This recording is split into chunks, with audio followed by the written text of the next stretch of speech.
Well, this proposal was made by the Polish Foreign Minister Sikorski, and to my knowledge, it was dismissed by Jens Stoltenberg.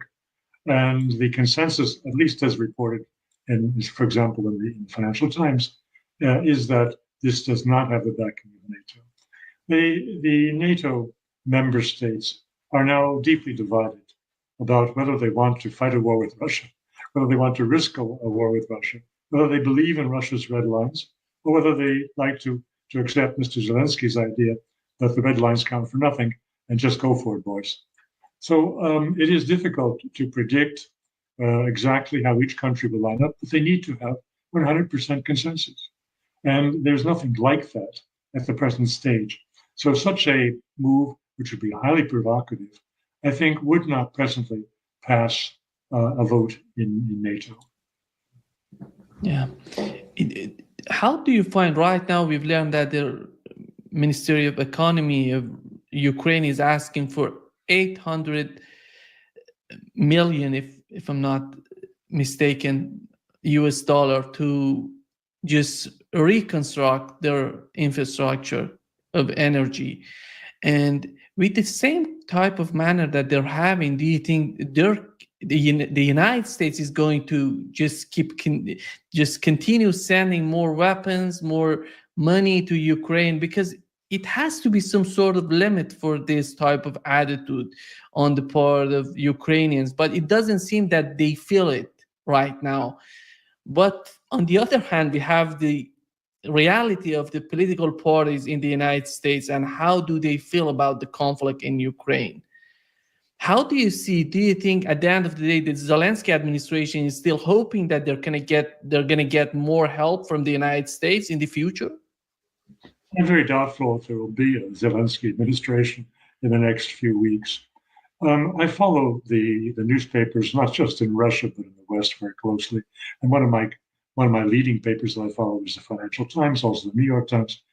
And there's been a sea change in the coverage of the Ukraine war ever since the start of the invasion, well, first a raid and then an invasion of Kursk Oblast.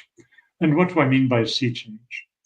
In the preceding period, going back before the first week of August, what you saw was a general discounting of any possibilities of Russia advancing. We only see them move a few yards a day on the main line of confrontation or demarcation between the Ukrainian forces and the Russian forces in Donbass. There was disparagement of Russia's war-making capabilities and encouragement to the Ukrainians. What we have seen since the start of this very unfortunate invasion, of course, unfortunate for the Ukrainian military forces, is very open coverage in major mainstream media of the nature of the disaster.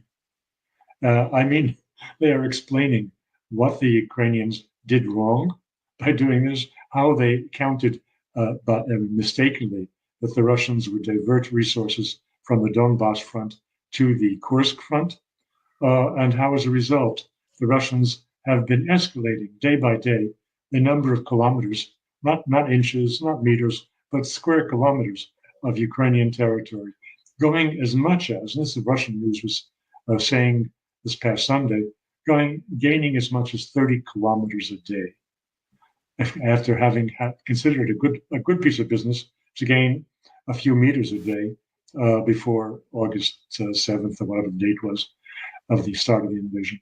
This is all covered precisely in Western media.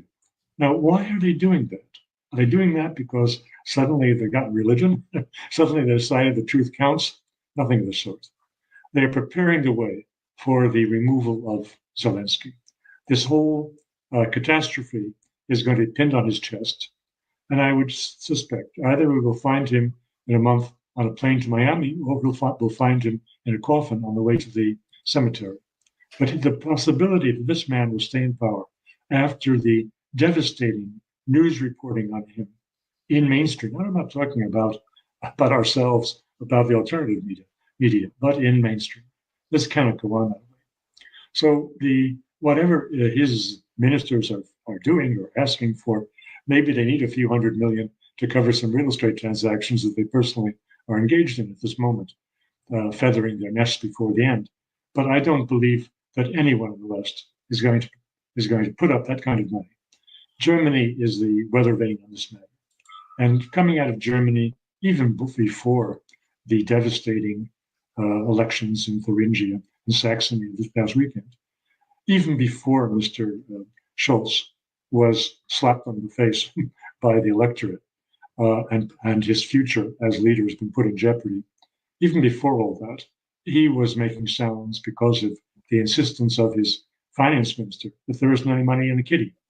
So making sounds that the Germans would be winding down all manner of assistance to Ukraine. Therefore, all the speculation that may go on in the States or elsewhere, that this aid will go on indefinitely, that we will help the Ukrainians to the end. It's turning out to be a very bitter end, and it's in front of our eyes. At the same time, I want to take a step back from what many of my colleagues are saying on air in very widely viewed YouTube interviews. I do not for a minute believe that the conquest of Donbass, which is imminent, that by conquest I mean going straight to the Dnieper. It won't happen next 2 days. It won't happen the next week. Even a crumbling front line in Ukraine has some resistance to it. And the Russians particularly are very careful not to expend their own lives of their own soldiers just to rush what they otherwise will have a little bit later. So I imagine that in the next month, we will see that the Ukrainians lose the Donbass. But my colleagues are speaking of this as if they've lost the war and as if Ukraine will disappear from the map, or some sort of great change in human history is going to occur. I don't subscribe to that.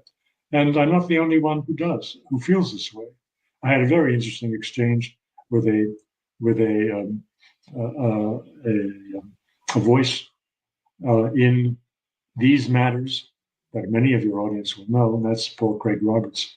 And we both are in complete agreement that the war won't end with conquest of Donbass up to the Dnieper. The Russians, there are a number of reasons for this. The Russians don't want to move beyond the Dnieper. It would be extremely difficult. The bridges aren't there. And crossing the Dnieper, it was a major logistical challenge. But that's the least of the reasons. The real reason is they don't want to move into what is Ukrainian territory. Because this takes us back to the whole story of the Donbass in 2014. There are those who say, oh, yes, the Russians could have taken Donbass in 2014. The Ukrainian army wasn't worth anything. I agree completely. In terms of military capabilities, the same Russian army that took Crimea without firing a shot, or maybe one shot, could have taken the whole of Donbass away from Ukraine with very little loss of life on the Russian side, or even on the Ukrainian side. The Ukrainians just would have raised a white flag because they were totally unprepared for a military conflict with Russia in 2014. However, in 2014, Russia would have been brought to its knees by United States sanctions, and it knew that perfectly. And so they would have had a Pyrrhic victory. They would have conquered the territory and lost the war. Therefore, they did not take Donbass in 2014. There's another reason. They were not sure that they would win a vote in these oblasts if a vote ever were taken for joining Russia. In 2014, it was really debatable.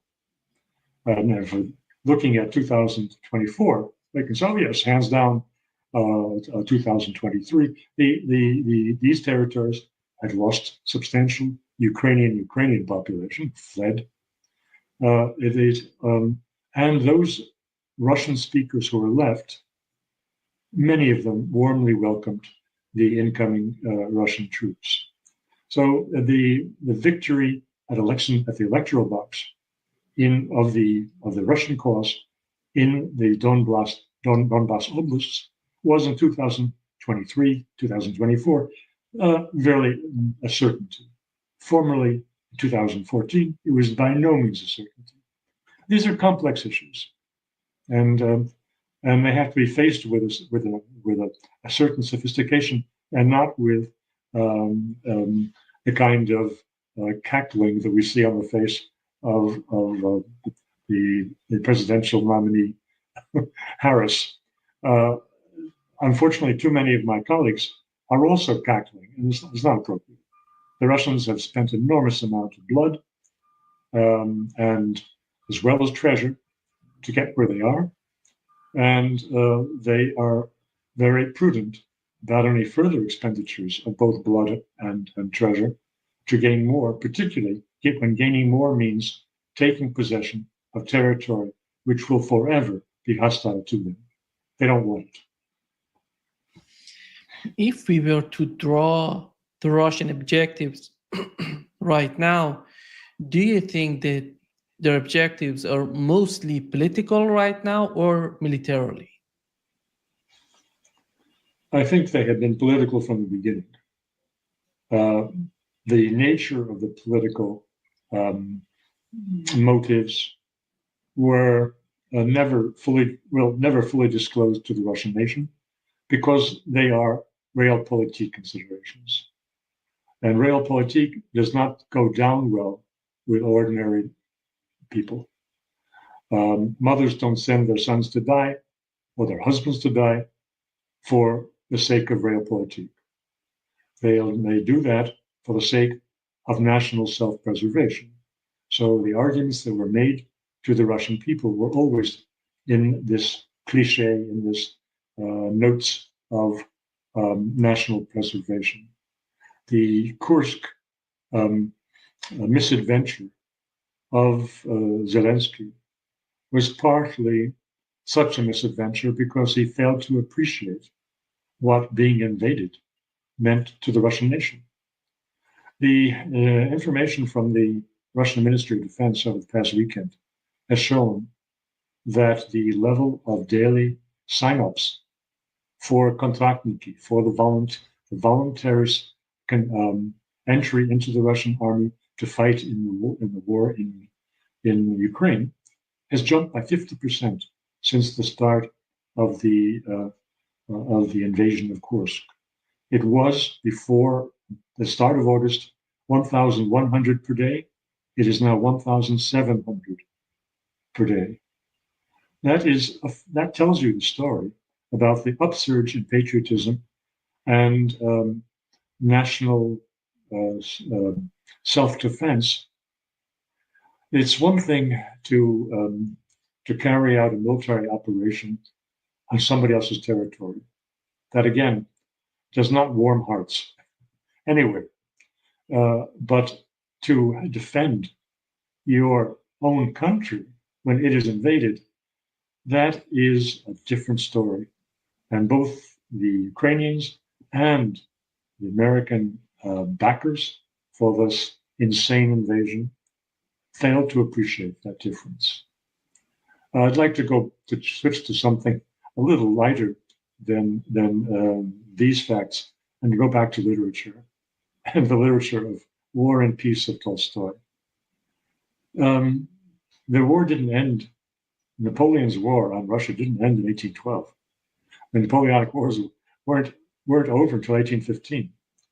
But once the Tsarist forces, and with the help of partisans, of the citizens in arms, peasants mainly, expelled the invading forces of Napoleon beyond the borders of frontiers of Russia, frankly, the Russian people lost interest in these wars. They became something similar to the old dynastic wars. The liberation of Russian territory in 1812 was the national cause. And when that national cause was realized successfully, well, the war ended for the Russians, for the Russian people, not for the Russian armies, but for the Russian people. And so it is today. This is, again, a nation-making event. The Ukrainian or NATO invasion of Kursk is a nation-building event for Russia. How did you find this jets crash F-16 in the Russian media? Are they talking about it? Because there are some rumors that it was a Russian jet that hit this F-16. They are very interested in that question of who did it. And I'll give you a reason. Because the Russian military, the president announced when it was clear that F-16s were coming to Ukraine, that the first jet shot down, those who did it would be awarded 15 million rubles, about 15,000 euros. And now how did Russian media cover the shoot-down or the destruction of that plane? They said, well, what are we going to do? Are we supposed to give the 15 million to the Americans who are operating that Patriot system, or to the Ukrainian military commander in the field when it went down? That's the level of seriousness. It's not really serious for the Russians. They don't believe they had anything to do with it. The question is how it could be that that there was such friendly fire that brought down the plane. And what I've heard on Russian television is that the responsibility lies with the failure of the Americans to ensure that there were on board that plane the responders, the devices that NATO planes carry into a war zone to ensure that they are not shot down by friend, that they are identified on a friend or foe test that precedes any missile firing. Apparently, that was not the case here. And so the blame would lie with the Americans who did not provide the equipment necessary to ensure the safety of that plane. The Russians are saying, again, what I heard on Russian television is that this was undoubtedly a Patriot which brought down the plane because of the nature by which the Patriot missile explodes. It explodes over the plane, and it makes the catapulting, which normally would save the pilot, impossible. Therefore, the unique nature of this accident what proved to Russian onlookers that it was a Patriot, and the reason for the delay of 3-4 days before revealing the loss of the plane was probably the Ukrainian top command and Mr. Zelensky's team trying to figure out how to get around the fact that the American Patriot had shot down an American plane, which happened to have Ukraine's top pilot in it. Yeah. Here is an article, and it was published today, and they're talking about that Ukraine is winning, still can win this conflict. The problem, it seems to me, that when it comes to the mindset of the European Union together with the United States, as we call it, NATO, it seems in their view, the situation on the battlefield is totally different from what we're witnessing right now and from what Russians are perceiving from the battlefield. And do you think that we are witnessing a battle between two types of rhetorics that they don't want to understand each other? Or because this type of mutual understanding is so important for the future of any sort of political settlement, it doesn't seem that we are getting to the point that we are having any sort of understanding between these two parts, which are totally ideologically, militarily, when it comes to their strategy on the battlefield, when it comes to their ideology, what's going on, the reason behind this conflict, it doesn't seem that they do understand each other's rhetoric. Well, I think that looking at the quotations in that article, what they were saying, the people who were being interviewed are delusional. The possibilities of educating them, I think, are nil. And I say they don't have to read us. They don't have to listen to Nima's program. They all have to do is pick up the Financial Times to see that everything that they were saying to the journalists at that meeting was complete rubbish. The question is then how will things get better? Well, I think we saw that in the elections in Germany this past Sunday. The legacy parties got slammed. There's another election coming in next week in the just on the east of Berlin, and most likely the same results can be expected. Both France and Germany are in serious political trouble, and in both in Germany, those who are making trouble for Scholz's cabinet are definitely calling for an end to the war, and or they're calling for immediate end to German support for the war. In France, the travails of Macron are more diverse, and you can't relate them to the Ukraine war. But the fact that his government is now only a caretaker government, and that it is unlikely that anytime soon he will be able to form a proper government, means that France is very weak politically. And so if Germany succumbs to democracy and starts to listen to the people and their votes in what was in East Germany, two states, two Länder, the highest turnout they've had since the reunification of Germany. If this happens, and I think there's reason to believe it will, Mr. Scholz has been caught out. I think that Europe will collapse. That is, the leaders, or the followers, or the servile followers of Washington, who now are at the head of the major governments in Europe, they will go.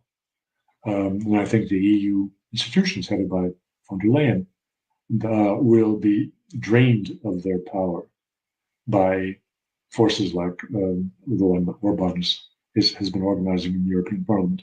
So I think this is the way there will be a change, not because the chaps who are quoted in that article will see the light and will understand that they are delusional. I don't think that's likely, but they will be replaced, and not in the distant future.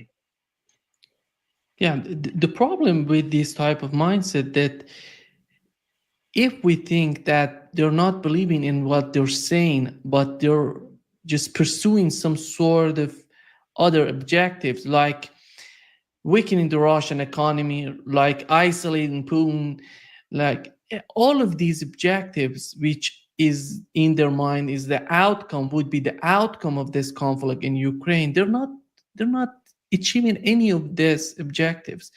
The Russian one, we have no sign that the Russian economy is going weaker, and we have no sign that Putin isolated. And he was in Mongolia, and the way that they had, and we've heard that the Ukrainian government is asking the government in Mongolia to arrest Putin. It's unbelievable the level of ignorance right now.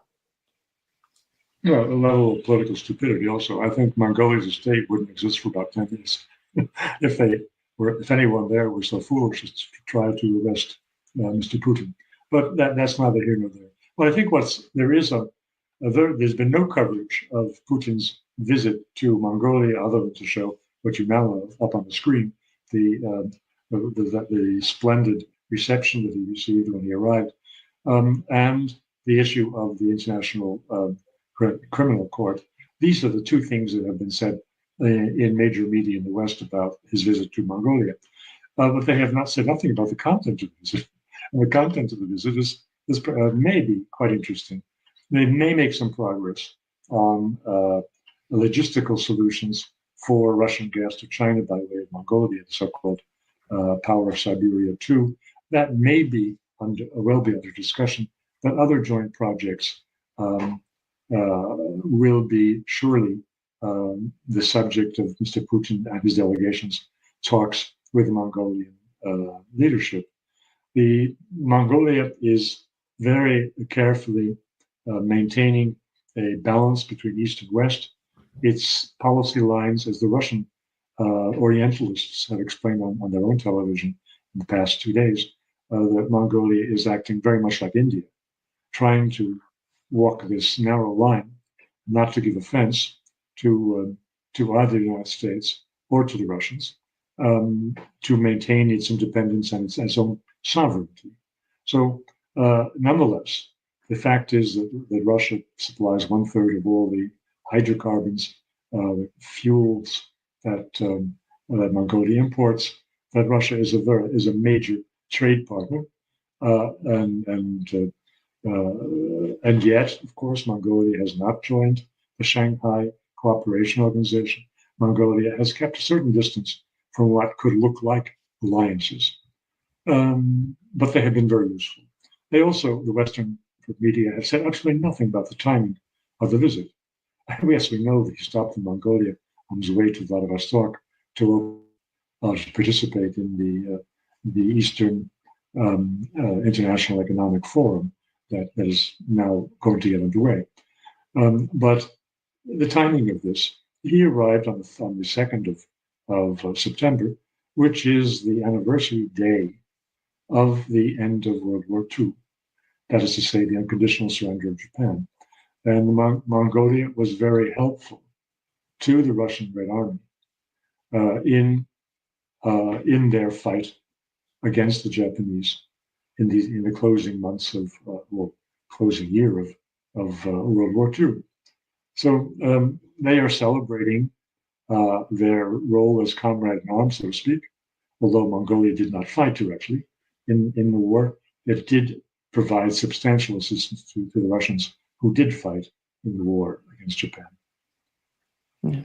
The other thing that we've learned, that Putin invited Erdogan for BRICS, and Erdogan accepted the invitation. And on the other hand, we have the other thing that has happened in Turkey is this sense of they're against the Americans, the presence of Americans in Turkey because of this conflict in the Middle East. It seems to me that here comes the question when it comes to Turkey, that we know how important Turkey is within NATO and how their army is important. And politically and militarily, they're important. What Putin is trying to, what's in the mind of Putin right now when he goes after this plan of inviting Erdogan? It seems to me that Russia and China is trying to drag Turkey into BRICS, and that would be hugely consequential for the United States. Well, I think the Russians have no illusions about Turkey, about Mr. Erdogan in particular, that he is not an enemy and he's not a friend. And Mr. Erdogan looks after Turkey's interests as best he understands them, and that he has been very useful, very helpful to Russia during the course of his whole conflict with Ukraine.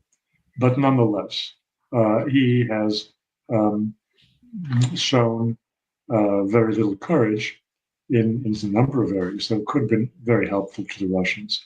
I mean, for example, the way Turkish banks all collapsed and obeyed American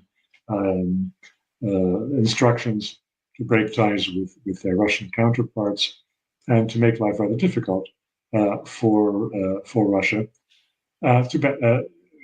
where the Americans were heavily invested and were making strongest demands.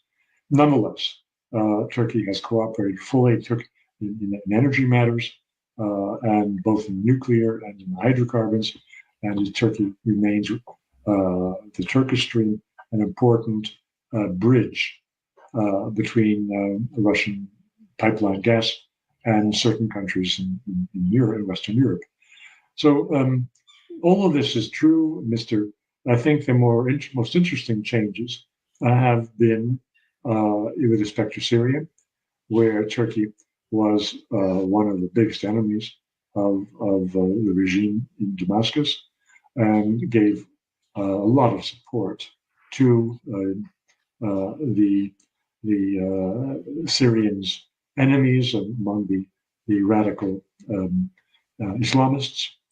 At the same time, Turkey found itself very aggrieved by American support for the Kurds in Syria, and its refusal to recognize the Kurds as terrorists, which the Turks maintain. So there's been a very narrow balance here between this love-hate between Turkey and the United States, and a disposition towards the Russians, but which has been very helpful, but not full commitment. There are things I say that the Turks could have done, which they refused to do, and by making concessions to American demands. How this will play out, or whether Turkey will actually join BRICS, so long as Turkey is a NATO member, it is hard to see that these are reconcilable. The American position in the Middle East has put the Turks in a very difficult position. After all, Mr. Erdogan is entirely aligned with Hamas. They are the same blood brothers in terms of the religious charitable work and religious civil society. They are blood brothers. The United States is helping Israel to destroy the Palestinian people and Hamas. That is unacceptable to the Turks. Despite all the talk about how wonderful NATO has rallied thanks to the Ukrainian war and its consolidation, its ever greater strength, there is really the possibility of Turkey dropping out. And as you say, Turkey has the second largest army in NATO after the United States. The loss of Turkey to NATO would be very consequential and in no way could be compensated for by the tiny accretive benefits for security that Sweden and Finland gave to NATO. So these issues are very important. I agree with you entirely. Getting back to the situation in Ukraine, it seems to me that this Kursk incursion was a very important moment in the Russian strategy toward the conflict in Ukraine. Do you feel that Russia is drawing a line for their strategy before this incursion and after this incursion? I think we have to watch this very closely and not draw premature conclusions. A week ago, Mr. Putin said no agreements, no negotiations with the Ukrainians under any conditions because of their invasion of Kursk. Now wait, yesterday Mr. Putin was saying, well, actually we can talk, and I think there are reasons for that change. He is following daily, maybe hourly, what's going on in Ukraine. And what's going on, I say, is the likelihood that Mr. Zelensky will be swept out of power very, very soon. That the United States and the Allies will put on his chest its military disaster in Kursk. And so, yes, the Russians want to be ready to negotiate with somebody. And so Putin yesterday very clearly stepped back from the categorical refusal to deal with Ukrainians. And the Russians are playing this in a very cagey manner. Yeah. And do you feel right now that the European Union is getting prepared for that? Or they're not just in that kind of mindset that to consider it? Well, I think their rather weak minds are wholly concentrated on what happens if Trump comes to power. And everything else is kind of secondary. So I'm not sure how much attention they're devoting to these issues. They really are following the United States here. And the United States is not giving very clear signals. Will it do what Zelensky has been begging for? Will they allow him to use his ATACMS and his Storm Shadow and the Scalp missiles to strike at the heartland of Russia? I don't know. That really depends on whether Mr. Sullivan and Mr. Blinken and whoever is minding Mr. Biden are beginning to appreciate that that is risking all-out war. If they paid attention to Mr. Lavrov's statements about 10 days ago, which were perfectly clear that America's playing with matches and will get his fingers burned, I was putting it kindly, then they will understand that they should not escalate. And if there are red lines with the Russians, they'll definitely defend. Because right now we've learned that Germany is telling Ukrainians that all of the weapons that they're sending to Ukraine, they can use it the way they want it to use. It seemed, which means they can hit deep in the Russian territory, which is, we haven't seen this before on the part of Germans. Well, the Germans are not sending their long-range missiles. That has to be said. So if you're speaking about artillery and shells, okay, but that's not going to hit Moscow. The Germans have been were standing around dancing from foot to foot. They never shipped any of those missiles. But again, this was a year ago. The Ukrainians were begging for. So what the Germans have done, which really got under the skin of the Russians, was to send the Leopards and allow the Leopards to operate in Kursk. That revives too many foul memories on the Russian side of here we go again, the Nazis are back, and they're back in their own tanks. Well, that has been a disastrous mistake by the Germans, not only because those tanks got shot to pieces, blown up almost upon arrival in Kursk, but because they even dared to try that. It was really, that was crossing a kind of red line that isn't obvious to outsiders, but to the average Russian was perfectly clear. They have memories of the Kursk battles, and they certainly have memories of the Germans on their territory and what they did then, and what they hear that the Ukra-Nazis, as they call them, the troops of Mr. Zelensky, particularly the Polish mercenaries, have been doing to civilians that they've come across in Kursk Oblast. All of these are very bad memories. But it's not what you're talking about. It's not long-range missiles that can do damage to the Russian heartland. Yeah. Do you think that the latest changes in Germany, political changes, would influence their policy in Ukraine? I'm talking about the rise of AfD, the alternative for Germany, or Deutschland. Well, I would look the other way. I would look at Sarah Wagenknecht, the cordon sanitaire, the exclusion of the AfD from any coalition government, which the legacy parties seem to maintain. It means that the only people they can deal with to form a majority in these Länder parliaments is Sarah Wagenknecht. And she is from the Linke originally. She has a lot of the socialist mindset and policies, and she is the most open person for ending the war in Ukraine, ending all German support for the war in Ukraine. That is going to be a tough one for any of the legacy parties to accept, but if they want to have a workable government in each of these Länder, they'll have to accept it. Yeah. And just to wrap up this session, do you think that right after this Kursk incursion, Russians were talking about that without the United States, the Zelensky administration didn't have the power to do this, because they have been provided with intelligence, with the military mercenaries, all of this. But on the other hand, we're hearing that maybe London is behind this. The mastermind of this incursion was London.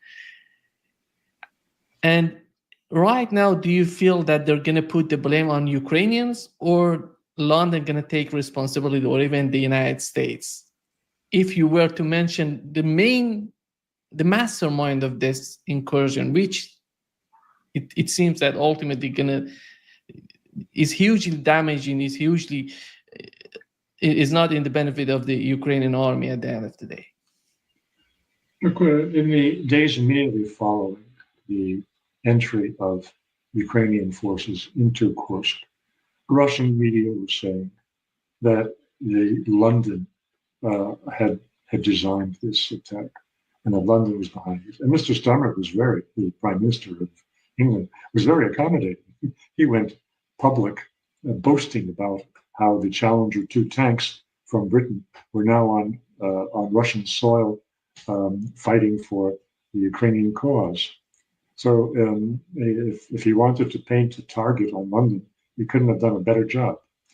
Nonetheless, in the days since, I see a migration away from the vilification of the United Kingdom for this adventure in Kursk to direct finger pointing at the United States. I mean, I'm talking about the Russians pointing the finger.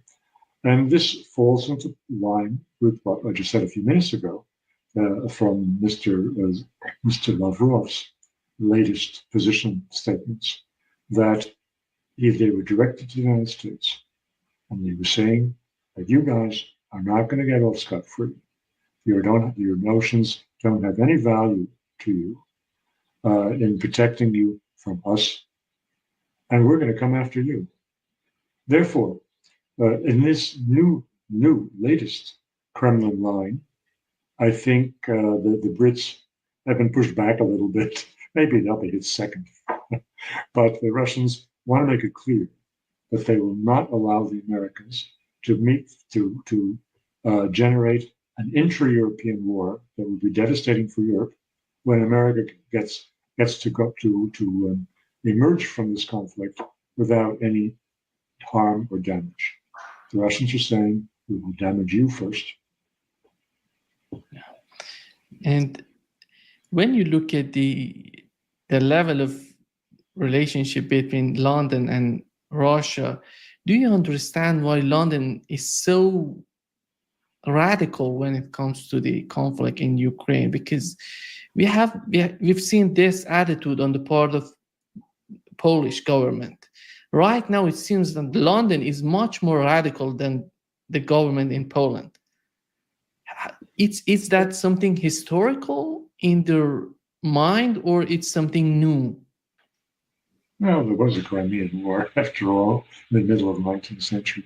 The competition between London, when London was the empire of the world, and the Russian Empire, which was a substantial empire, but a land empire. And the Britons had a sea empire. That is to say, their colonies were all abroad and reachable by sea. The Russians had an empire that was under their noses. It was just extended land. But these two empires met in Central Asia and in their ambitions for Afghanistan, and also Russian ambitions on India in the middle of the 19th century. And of course, Russia had its ambitions in the Dardanelles in its hope to take possession of Istanbul, which was anathema to the British and to the French, and was what was behind the Crimean War.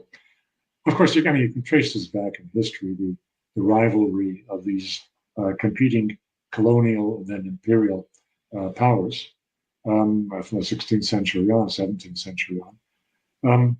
But I think it's more reasonable to take it back no further than the Crimean War to see what are the rivalries and the mutual dislike of certain strata of English society and certain strata of Russian society. Having said that, there always was a substantial group of Anglophiles in high Russian society in the 19th century. So the things are never clean breaks, white and black. There are always some kind of shades of gray, and that pertains also to my answer to your question. Yeah. Thank you so much, Gilbert, for being with us today. Great pleasure as always. Well, I'm very appreciative of your